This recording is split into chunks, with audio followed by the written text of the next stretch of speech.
Assalamualaikum warahmatullahi wabarakatuh. Halo teman-teman, kembali lagi di channel saya. Hari ini saya akan menjelaskan tentang basic tools yang ada di VirtualBox dan juga VirtualBox-nya itu sendiri. Oke, ini virtual mesin dan VirtualBox.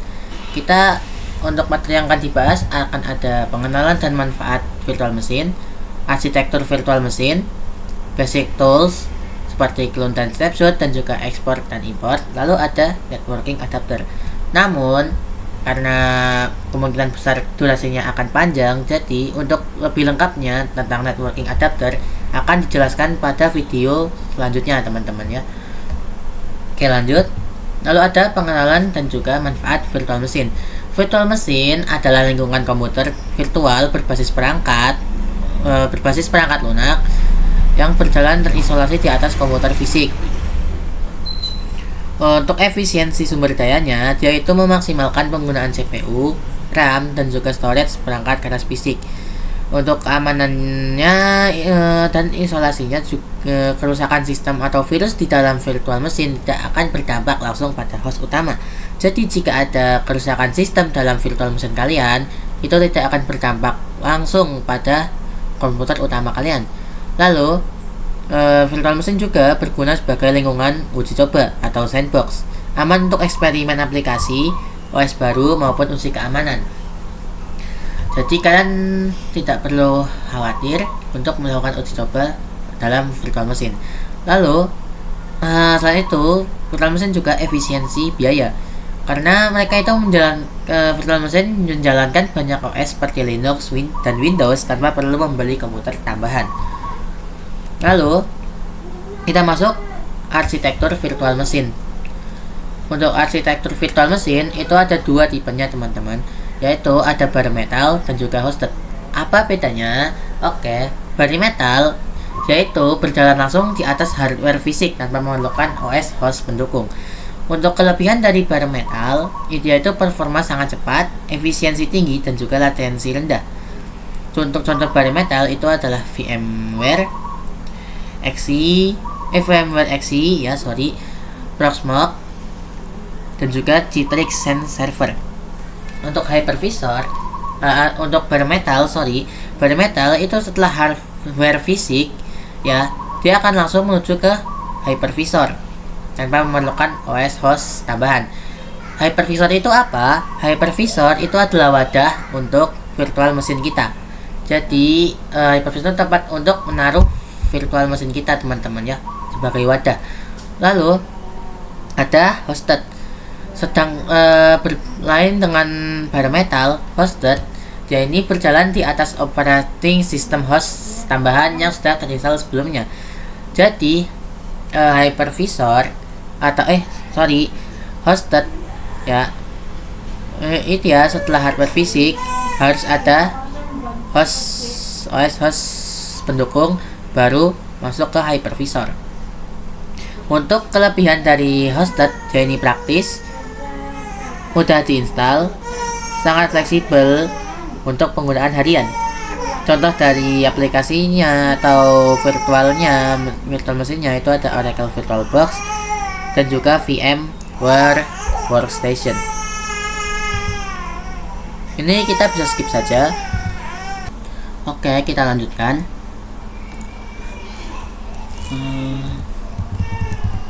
Nah, untuk basic tools dari VirtualBox ini ada clone, snapshot, export, dan juga import.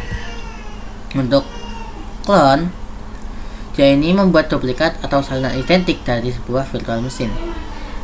Jadi ini seperti mengcopy teman-teman ya. Jadi nanti virtual mesin yang sudah kalian buat sebelumnya akan di-copy secara keseluruh atau identik.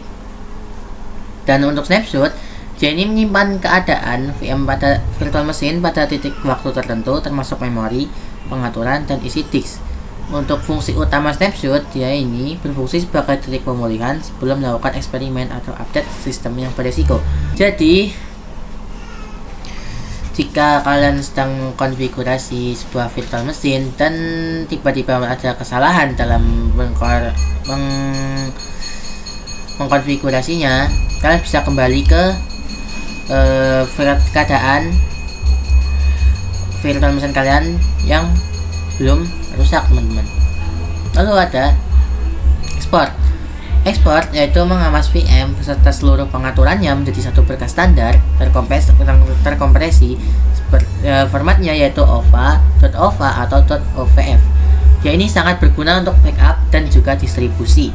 Jadi kalian bisa berbagi VM yang sudah kalian buat kepada teman kalian dengan menu export. Lalu ada import virtual machine. Import berbeda dengan export. Import itu memuat berkas .OVA atau .OVF kembali ke VirtualBox agar siap dijalankan secara instan tanpa perlu proses instalasi ulang dari awal. Jadi kalian bisa memuat berkas VM kalian atau VM teman kalian ke VirtualBox kalian. Jadi kalian tidak perlu untuk untuk menginstalasi dari awal. Lanjut, ada jenis networking adapter. Untuk jenis networking adapter itu ada satu yang tidak tertulis di sini, yaitu not attached. Oke, kita lanjutkan. Tadi sudah sampai jenis networking adapter, teman-teman ya. Oke, untuk jenis networking adapter tadi ada satu yang tidak ditulis, yaitu not attached. Yaitu jadi not attached itu virtual machine kalian itu benar-benar terisolasi, jadi dia tidak bisa mengakses internet, tidak bisa komunikasi antar VM, dan juga tidak bisa berkomunikasi ke host. Lalu ada NAT ya, ini bisa akses ke internet, tapi dia tidak bisa untuk berkomunikasi antar VM dan juga untuk berkomunikasi ke host. Karakteristik utama dari NAT yaitu akses internet via host dan juga VM terisolasi dari luar. Jadi dia tidak bisa berkomunikasi antar VM maupun ke host kalian. Lalu ada NAT network. Berbeda dengan NAT default, NAT network jadi bisa akses ke internet dan dia juga bisa berkomunikasi antar VM. Tetapi dia tetap tidak bisa untuk akses ke atau berkomunikasi ke host ya. Lalu ada karakteristik utamanya yaitu untuk NAT ini satu jaringan privat NAT bersama antar VM, sehingga dia bisa untuk berkomunikasi antar virtual machine. Lalu ada bridget adapter. Bridget adapter dia ini virtual machine-nya seolah terhubung langsung sebagai fisik di LAN atau local area network. Dan untuk bridget adapter dia ini bisa akses internet, komunikasi antar VM atau virtual machine, dan juga berkomunikasi ke host. Jadi dia ini bisa buat akses internet, berkomunikasi ke VM lain, dan juga berkomunikasi ke host kalian, teman-teman. Lalu ada internal network. Internal network dia ini karakteristiknya jaringan tertutup antar VM saja, terisolasi total. Jadi internal network dia ini bisa berkomunikasi antar VM, namun dia tidak bisa berkomunikasi ke host maupun mengakses internet. Lalu setelah internal network ada host only adapter. Untuk host only adapter dia ini tidak bisa mengakses internet, tetapi dia bisa berkomunikasi antar VM dan juga berkomunikasi ke host.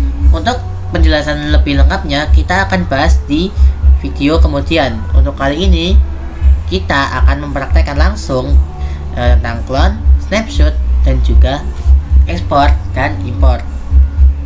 Untuk clone, kalian bisa masuk ke menu snapshot, lalu di sini ada clone.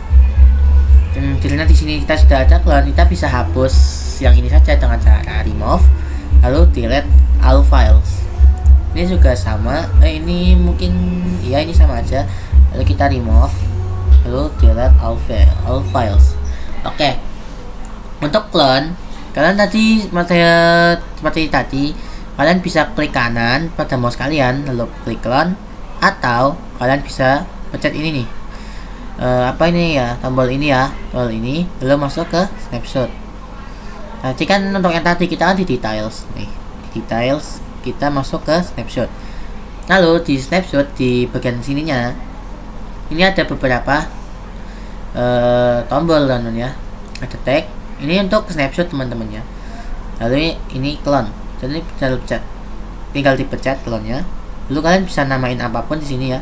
Misalkan kita namain aja Excel desktop cloning, atau kita bisa tiruan. Lalu ini ya, ada clone type yaitu full clone dan juga linked clone. Untuk bedanya full clone ya ini berarti dia menyalin semuanya dan dia ini sudah tidak bergantung ke VM utama. Sedangkan linked clone jadi bergantung ke VM utama kalian teman-teman ya. Lalu tinggal kalian finish dan tunggu hingga selesai. Untuk snapshot, sambil menunggu kita bisa langsung praktek aja untuk snapshot. Snapshot kalian bisa pencet tag ya di sini. Ya, ini tulisannya to take snapshot. Lalu kalian bisa namain apapun ya, misalnya tag snapshot satu lah, snapshot satu atau ya snapshot saja. Lalu ini masih tulis saja masih kosong. Oke. Nah, itulah cara untuk menambahkan snapshot. Jadi sehingga nantinya kalau kalian mengalami sebuah masalah dalam konfigurasi, kalian bisa kembali ke snapshot yang ini teman-teman, yang belum ada apa-apanya. Nah, di sini sudah selesai ternyata Rizal Desktop tiruan. Atau ini adalah cloningan dari Rizal Desktop. Ya. Lalu kita akan langsung ke ekspor dan juga import. Untuk ekspor, kalian bisa kembali ke details mungkin ya. Sini details. Oh enggak, salah. Kalian bisa ke tools. Nah, untuk ekspor, kalian pilih menu ekspor. Yang ini, yang biru ya teman-teman, yang biru, ekspor. Nah, kalian tinggal pilih apa VM yang ingin kalian ekspor. Ada Rizal Desktop, Rizal Desktop tiruan, Ubuntu Desktop, dan juga ada Ubuntu Vokal. Ya, ini sama dengan yang di sini ya. Kalian tinggal pilih mau yang mana. Misalkan mau Rizal Desktop, tinggal kalian pilih Rizal Desktop, habis itu finish. Saya tidak akan melakukannya karena saya sudah selesai untuk untuk itunya ya. Ini sudah ada Rizal Desktop dan ini itu .ova teman-teman ya. Oke. Untuk itu kita akan mempraktekkan importnya saja. Untuk import, kalian bisa pencet yang ini teman-teman, yang oranye, import. Kalau kalian pilih file yang tadi teman-teman, yang kalian ekspor ya, ini ada Rizal Desktop, open. Nah, kalian tinggal finish dan tunggu hingga loadingnya selesai. Oke. Lihat di sini teman-teman, Rizal Desktop 1 yang tadi kita import nanti akan otomatis dinamakan sama, tapi ada angkanya ya, Rizal Desktop 1. Oke, jadi kita akan coba start. Oke, sudah mulai tenang teman-teman ya. Kalian tinggal login saja. Passwordnya masih sama teman-teman, karena dia ini sistemnya seperti mengcopy teman-teman ya. Nah, kalian tinggal login aja, passwordnya sama, username juga masih sama. Oke, nah lihat ya teman-teman, masih sama semua teman-teman ya. Ini juga masih sama. Ini lagi masih sama ya. Oke. Kita mungkin segini saja yang bisa saya sampaikan. Untuk penjelasan tentang network adapter lebih lanjut akan dibahas di video selanjutnya. Jika video ini bermanfaat bagi kalian, bisa like dan subscribe channel saya ya. Oke, segitu saja mungkin dari saya akhiri. Wassalamualaikum warahmatullahi wabarakatuh. Sampai berjumpa di video selanjutnya.